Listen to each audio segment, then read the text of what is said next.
Assalamualaikum class 9th. Today in our biology lecture number 18 we will discuss the plant tissues. जैसे कि आपको पता है हमने प्रीवियस लेक्चर में एनिमल टिश्यूज़ को डिस्कस किया था, आज हम प्लांट टिश्यूज़ को डिस्कस करेंगे। जी बच्चे, प्लांट टिश्यूज़ जैसे कि एनिमल्स की बॉडी जो है वो सेल से मिलकर बनी होती है, इसी तरह प्लांट्स की बॉडी भी सेल से मिलकर बनी होती है, ठीक है। And the cells of plants are grouped into tissues. Cells मिलकर आपको पता है कि similar cells which have the similar और कॉमन फंक्शन, वो आपस में मिलकर जो है वो टिश्यूज बनाते हैं। And every tissue has a characteristic function, और हर टिश्यू को अल्लाह ताला ने एक स्पेसिफिक फंक्शन असाइन किया हुआ है, such as the photosynthesis and transport in the case of plants. Plants के केस में ये टू प्रोसेसेस हो रहे हैं, ठीक है। ये उसके टू फंक्शंस हैं बेसिक जो कि प्लांट्स में परफॉर्म होते हैं। फोटोसिंथेसिस बच्चे, इसको हम ये बोलते हैं कि प्लांट्स जो होते हैं उनमें लीव्स अब्जॉर्ब करते हैं सनलाइट को और वो फूड को प्रिपेयर करते हैं, ठीक है। Basic function is the photosynthesis and second one is the transport. बच्चे ट्रांसपोर्ट कैसे प्लांट्स में होती है? ट्रांसपोर्ट में जो बेसिक जो कैरियर है जो कि ट्रांसपोर्ट करवाता है वो प्लांट की स्टेम होती है, ठीक है। स्टेम जो है वो वाटर को, न्यूट्रिएंट्स को ट्रांसपोर्ट करवाती है between the roots and leaves. तो ये टू मैकेनिज्म्स हैं जो कि प्लांट्स में होते हैं और ये प्लांट टिश्यूज परफॉर्म करवाते हैं। Tissues are made up of the cells, okay. अब हम देखते हैं इनकी कैटेगरीज। पहले तो आपको ये इसका फ्लो चार्ट जो है वो अंडरस्टैंडिंग इसकी होगी तो फिर आपको नेक्स्ट जो है ना वो समझ आएगी। Plant tissues basically consist of two types. There are two major categories of plant tissues. First one is the simple tissues and second one is the compound or complex tissues, ठीक है। इसकी two categories है। Simple tissues हम इनको क्यों कह रहे हैं? क्योंकि they are made up of only single type of cell. ये एक टाइप के सेल से मिलकर बने हुए हैं, इस वजह से हम इसको सिंपल टिश्यूज कहते हैं। And these are the compound tissues. इनको हम कंपाउंड इसलिए कह रहे हैं क्योंकि they are made up of more than one type of tissues, इस वजह से हम इनको कंपाउंड या कॉम्प्लेक्स टिश्यूज कहते हैं। First of all, we will discuss the simple tissues. There are of two types. Simple tissues की भी further two types हैं. First one is the meristematic tissues and second is the permanent tissues. Okay? और compound tissues को हम बाद में discuss करेंगे। इसकी भी two types हैं, इसकी भी two categories हैं, xylem tissue and phloem tissue. Okay. Firstly, what is meristematic tissue? What does the word meristematic come from? ये कहाँ से डिराइव हुआ है बच्चे? मेरिस्टमेटिक जो है ना एक्चुअली एक ग्रीक वर्ड से डिराइव हुआ है जिसको मेरिस्टोस कहते हैं। एंड मेरिस्टोस मीन्स द डिवाइडेड, यानी कि ये ऐसे टिश्यूज हैं जो कि डिवाइड करते हैं। तो इस वजह से हम इनको ये भी कह सकते हैं कि they have the ability to divide और दे आर डिवाइडिंग टिश्यूज, ठीक है। इनमें ये एबिलिटी होती है कि डिवाइड करते हैं। Another type is the permanent tissues. Permanent tissues क्या होते हैं? परमानेंट टिश्यूज जो हैं वो मेरिस्टमेटिक टिश्यू से ही ओरिजिनेट होते हैं और ये नॉन डिवाइडिंग होते हैं क्योंकि ये मैच्योर हो जाते हैं एक सर्टन जो है एज तक, उनमें डिवीजन होती है, ठीक है। मेरिस्टमेटिक टिश्यूज डिवाइडिंग टिश्यूज हैं, इनसे ओरिजिनेट होते हैं परमानेंट टिश्यूज। ये टाइप इसी की है मेरिस्टमेटिक टिश्यू की, लेकिन ये डिवाइड करते हैं और ये जब मैच्योर हो जाते हैं तो फिर ये नॉन डिवाइडिंग स्टेज में चले जाते हैं, ये डिवाइड नहीं करते, ओके। नेक्स्ट मेरिस्टमेटिक टिश्यूज जो हैं एक्चुअली ये ग्रीक वर्ड मेरिस्टोस से डिराइव हुए हैं जिसका मतलब है डिवाइडेड, और ये किस लिए रिस्पॉन्सिबल होते हैं? For the growth of plant, ठीक है। ये प्लांट की ग्रोथ करवाते हैं, ये उसमें जो है ना प्लांट की ग्रोथ करवाएंगे और उनकी लेंथ को इंक्रीज करेंगे, उसकी गिल्ट को इंक्रीज करेंगे, ओके। जैसे कि आपको पता है कि प्लांट्स में हम ये करते हैं कि अगर प्लांट का हम एक पार्ट स्पेसिफिक काट के उसको सॉइल में लगाते हैं तो वो दोबारा से न्यू प्लांट बन जाता है, बिल्कुल अपने पेरेंट प्लांट जैसा। तो वो जो पार्ट ऑफ प्लांट आप कट करके लगाते हो ना, उसमें इस रीजन का होना ज़रूरी है, उसमें मेरिस्टमेटिक रीजन होगा तो वो दोबारा से ग्रो करेगा क्योंकि इसके अंदर ये एबिलिटी है कि ये डिवाइड करके प्लांट की ग्रोथ करवाता है, okay. The cells are thin walled. Meristematic tissues में जो सेल्स होते हैं बच्चे उनकी वॉल्स बिल्कुल थिन होती हैं, ठीक है। Let's suppose this is the cell of meristematic tissue. इनकी वॉल्स थिन होंगी and they have a large nucleus, और इनके सेंटर में एक बड़ा सा न्यूक्लियस होता है एंड स्मॉल और नो वैक्यूल। इनमें छोटे छोटे वैक्यूल्स होंगे या उनमें वैक्यूल एब्सेंट होगा, ठीक है। अब ये क्या करते हैं? They do not have intercellular spaces among them.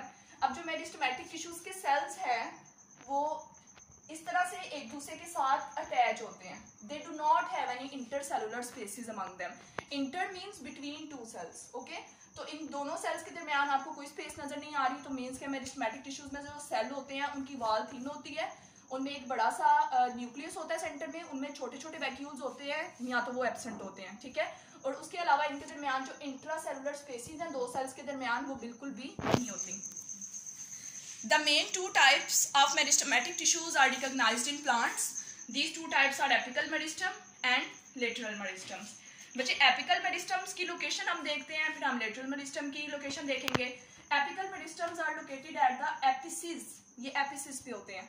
Apices का मतलब होता है टिप्स, यानी कि किनारों पे होंगे. At the apices of roots and shoot. और लेटरल मेरिस्टम की क्या लोकेशन है? They are located on the lateral side. ये साइड टू साइड, ये हम कह सकते हैं कि प्लांट की बिल्कुल साइड पे लेटरल जो है पोजीशन वहां पे होते हैं. On the lateral side of roots and shoot and this is present on the apices of roots and shoot. यानी कि प्लांट की ये टिप पे होंगे, ठीक है, टिप के किनारों पे होंगे और ये प्लांट की साइड्स पे होंगे.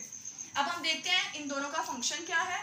Apical meristems and they divide. जब ये डिवाइड करते हैं they cause the increase in the length of plant. तो प्लांट की जो लेंथ है वो इंक्रीज हो जाती है, क्योंकि ये टिप्स पे होते हैं. तो जाहिर है जब टिप्स पे ये डिवाइड करेंगे तो प्लांट की ग्रोथ भी ज्यादा होती जाएगी, इसकी इंक्रीज, इसकी लेंथ बढ़ती जाएगी. Next the function of lateral meristem is that by dividing, जब इसके सेल्स डिवाइड करेंगे they are responsible for the increase in the growth. तो इसमें ग्रोथ इंक्रीज होगी, ठीक है. एपिकल मेरिस्टम टिप्स पे होते हैं और ये प्लांट की लेंथ को बढ़ाते हैं, और लेटरल मेरिस्टम साइड्स पे प्रेजेंट होते हैं रूट और शूट की, और ये प्लांट की ग्रोथ को इंक्रीज करवाते हैं. Okay, such growth is called primary growth. जब लेंथ इंक्रीज हो रही है प्लांट की तो उसको प्राइमरी ग्रोथ कहते हैं.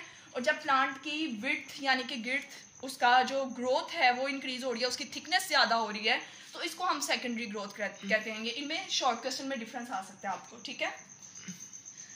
There are further two types of secondary growth. लेकिन इससे पहले हम डिस्कस करते हैं कि मेरिस्टेमेटिक टिश्यू में जो हमने मेजर कैटेगरीज देखी हैं, टाइप्स देखी हैं, वो टू मेन टाइप्स हैं. मेरिस्टेमेटिक टिश्यू इसमें हमने देखा है एपिकल मेरिस्टम, लेटरल मेरिस्टम, ठीक है. इसकी हम फर्दर एक कैटेगरी देखते हैं, वो है इंटरकैलरी मेरिस्टम. बच्चे इंटरकैलरी मेरिस्टम क्या है? ये स्मॉल पैचेस की फॉर्म में होती है, छोटे छोटे पैच होते हैं जो कि कहाँ पे बनते हैं? मेच्योर टिश्यूज पे, ठीक है. ये मेच्योर टिश्यूज पे इनकी फॉर्मेशन होती है इंटरकैलरी मेरिस्टम की.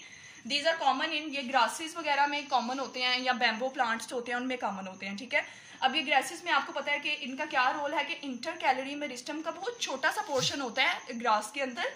इसका ये काम है कि जब हर्बीवोर्स ग्रास को खा जाते हैं ना, तो उसका ऊपर से उसके लीव्स कट हो जाते हैं, तो उन लीव्स की रीजनरेशन यानी कि दोबारा बनने का प्रोसेस जो होता है वो इसकी वजह से होता है, इंटरकैलरी मेरिस्टम की वजह से, ठीक है.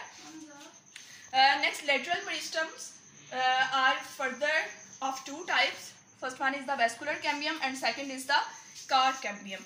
वेस्कुलर कैम्बियम कहाँ पे लोकेटेड होता है? पहले हम इसकी पोजीशन देखते हैं. It is actually located between the xylem and phloem. आपको पता है वेस्कुलर प्लांट्स जो होते हैं उनमें जाइलम एंड फ्लोएम ट्यूब्स होती हैं जो कि फ्लोएम फूड को कैरी करती है, जाइलम वाटर को कंडक्ट करता है. तो ये वेस्कुलर जो वुडी प्लांट्स होते हैं जिनको सपोर्ट चाहिए होती है, हायर वेस्कुलर प्लांट्स होते हैं, उनमें ये वेस्कुलर कैम्बियम होता है, यानी कि जाइलम और फ्लोएम प्रेजेंट होता है. And card cambium is located in the outer lateral sides of plant, और ये प्लांट की लेटरल साइड्स पे होती हैं, ठीक है. अब इनका क्या फंक्शन है कि ये वुडी प्लांट्स में सेकेंडरी ग्रोथ के लिए रिस्पॉन्सिबल होती हैं. ये वुडी प्लांट्स को थिकन करती हैं, उनकी स्टेम्स को और रूट्स को. और इंटरकैलरी मेरिस्टम कहाँ पे प्रेजेंट होते हैं? On the base of nodes या इंटर नोड्स की बेस पे प्रेजेंट होते हैं. इनका बहुत छोटा सा पोर्शन मेच्योर टिश्यूज पे प्रेजेंट होता है, और जब कोई हर्बीवोर ग्रास वगैरह को खा जाता है तो वो कटी हुई घास दोबारा से बन जाती है, रीजनरेट हो जाती है by the process of regeneration, और इसके लिए रिस्पॉन्सिबल है intercalary meristem. Okay, the next type is the permanent tissue. Permanent tissues जो हैं, मैंने आपको पहले भी बताया कि ये कहाँ से ओरिजिनेट हुए हैं? मेरिस्टेमेटिक टिश्यू से. And the cells of these tissues do not have the ability to divide. ये नॉन डिवाइडिंग टिश्यूज हैं, ये डिवाइड नहीं कर सकते, जैसे कि ये मेरिस्टेमेटिक टिश्यू से डिराइव हुए हैं. जब मेरिस्टेमेटिक टिश्यूज जो आपको पता है ये डिवाइडिंग फेज में रहते हैं, जब ये फाइनल स्टेज ऑफ डिवीजन पे पहुंचते हैं तो ये इट गेन्स द मेच्योरिटी. ये मेच्योरिटी गेन करते हैं और किसमें कन्वर्ट हो जाते हैं? परमानेंट टिश्यू में. और ये क्या है? नॉन डिवाइडिंग है, ये फर्दर एनी मोर डिवाइड नहीं करेंगे. They are further classified into the following types. Permanent tissues की ये टाइप्स हैं: epidermal tissues, ground tissues and support tissues. Epidermal tissues आज हम डिस्कस करेंगे, ग्राउंड टिश्यूज जो है वो हम नेक्स्ट लेक्चर में डिस्कस करेंगे, and support tissues are further classified into collenchyma tissue and sclerenchyma tissue. Okay, first of all in permanent tissue we will discuss the epidermal tissues. epidermal tissues बच्चे, epidermis जो होती है ना, ये upper layer होती है skin की। जैसे हमारी बॉडी को ह्यूमंस के केस में अल्लाह ताला ने एपिडर्मिस बनाई हुई है जो हमारी स्किन को, हमारी पूरी बॉडी के इंटरनल विजुअल ऑर्गन्स को प्रोटेक्ट करती है। इसी तरह प्लांट्स की बॉडी को किसने कवर किया होता है? एपिडर्मल टिश्यूज ने कवर किया होता है। ये कवर करके एज अ बैरियर एक्ट करती है, ठीक है। Epidermal tissues as a barrier act करते हैं ताकि इन्वायरमेंट में से कोई हार्मफुल चीज प्लांट के इंटरनल बॉडी में एंटर ना हो सके, ठीक है। इन रूट्स में they are responsible for absorption of water. Epidermal tissues roots में भी होते हैं जो कि रोल प्ले करते हैं वाटर को ऑब्जॉर्ब करने में, और मिनरल्स जो कि सॉइल में प्रेजेंट होते हैं। ऑन स्टेम एंड लीव्स में भी एपिडर्मल टिश्यूज प्रेजेंट होते हैं। वहां पे इनका ये काम है कि ये क्यूटिन सिक्रीट करते हैं, ठीक है। क्यूटिन जो है ये एक्चुअली कोटिंग होती है क्यूटिकल की। क्यूटिकल आउटर हार्ड लेयर होती है, और ये क्यूटिन जो है एक्चुअली सिक्रीट कौन कर रहा है? स्टेम और लीव्स पे एपिडर्मल टिश्यूज सिक्रीट कर रहे हैं, जो कि कोटिंग है क्यूटिकल की, जो कि किस चीज़ से प्रिवेंट करती है? इवेपोरेशन से। इवेपोरेशन एक प्रोसेस है जिसमें वाटर जो है वो प्लांट की बॉडी से आउटसाइड द प्लांट बॉडी चला जाता है, यानी कि एनवायरनमेंट में चला जाएगा। तो इवेपोरेशन से बचाने के लिए अल्लाह ताला ने इस पर एक लेयर बनाई होती है प्लांट्स पे जिसको क्यूटिकल कहते हैं, और ये सिक्रीट कौन कर रहा है? Cutin. Epidermal tissues also have some specialized structures that are perform specific function, for example the root hairs and stomata. Epidermal tissues के कुछ ये स्पेशलाइज्ड स्ट्रक्चर्स हैं जो कि रोल प्ले कर रहे हैं।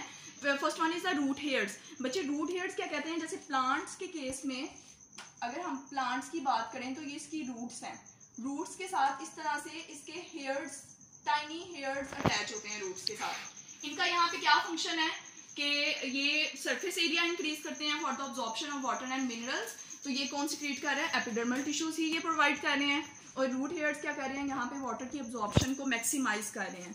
नेक्स्ट जो स्पेशलाइज स्ट्रक्चर है वो स्टोमेटा है। वो जैसे कि आपको यहाँ पे एपिडर्मल सेल्स का व्यू दिखाया गया। एपिडर्मल सेल्स, इनके सेंटर में आपको नजर आ रहे हैं गार्ड सेल्स जो कि स्टोमा को, एक ओपनिंग को प्रिवेंट कर रहे हैं, सॉरी उसको गार्ड कर रहे हैं उसकी ओपनिंग को। अब स्टोमेटा का क्या रोल है? ये प्लांट में गैसियस रोल प्ले करती है, यानी कि ये कार्बन डाइऑक्साइड प्लांट की बॉडी में एंटर होता है थ्रू द लीव्स, और लीव्स में जो है वो टाइनी होल्स होते हैं जिनको स्टोमेटा कहते हैं, और स्टोमेटा की ओपनिंग और क्लोजिंग को कंट्रोल करते हैं गार्ड सेल्स, ठीक है। तो ये एक्सचेंज ऑफ गैसेस में इसका रोल प्ले होता है। तो ये एपिडर्मल टिश्यूज के स्पेशलाइज्ड स्ट्रक्चर्स हैं, root hairs and stomata. Okay students, now note your diary.